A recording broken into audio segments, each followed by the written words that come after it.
What is up, posse? My name is Will Bronick, and welcome to another episode of t-ema. So, I'm in the radio station right now, we're doing some internship hours, but I figured I might as well give you guys a review while I have the chance.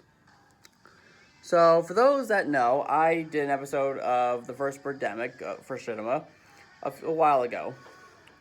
And besides, it was a pretty stupid movie. From like the bad audio, the bad editing, acting, writing, and easily the worst special effects ever in a movie. So we're going to talk about the sequel a little bit. Yes, there's actually a sequel to Birdemic Shock and Terror.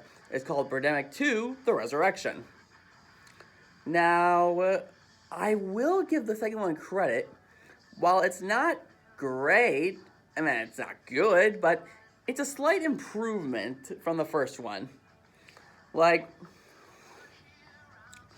because I will give the second one credit, this one actually has a crew involved.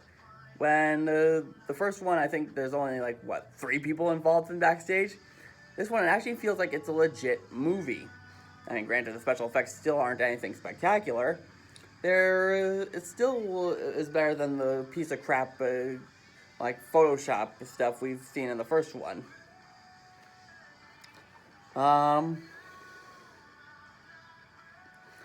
And the characters are still pretty bland, to be honest. Like, nothing really about them stands out.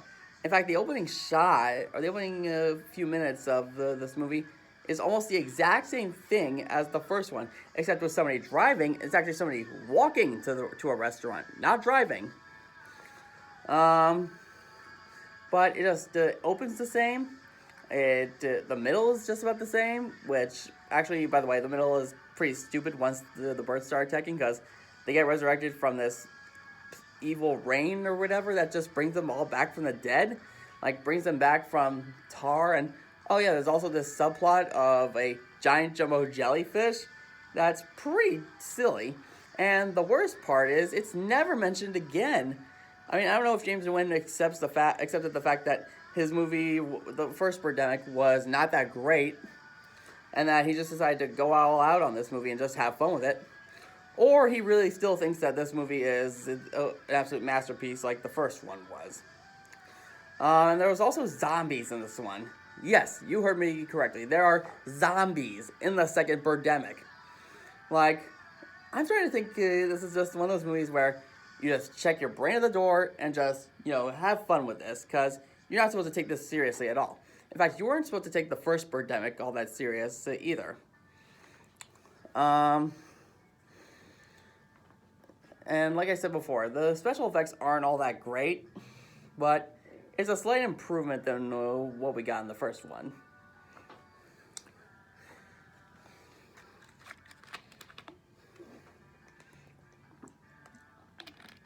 So,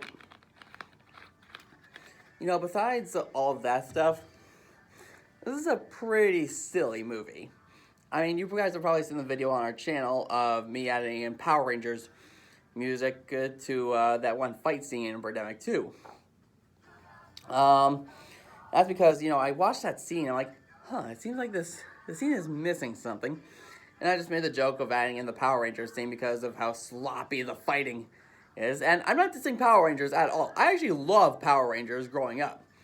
I'm just saying, that music kind of fits to the tone perfectly.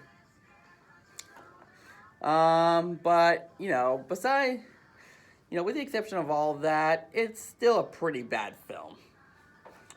But it's definitely a so good it's bad movie, like the first Birdemic. Because, like I said before, I don't know if James Nguyen finally accepted the fact that his first movie wasn't all that great and he just decided to have fun with the second one, or if he just wanted to make this one. Nope, that's about all I got. So I hope you all are enjoying, hope you all like this video. If you did enjoy this video of t-ema, then be sure to give it a big thumbs up. And if you're new to the channel, subscribe for more content. There will be a special holiday version of t-ema, where we will be reviewing Home Alone 4. That's correct, we're going to be reviewing the 4th Home Alone movie, so be sure to stay tuned for that. So, until next time, see you later, posse.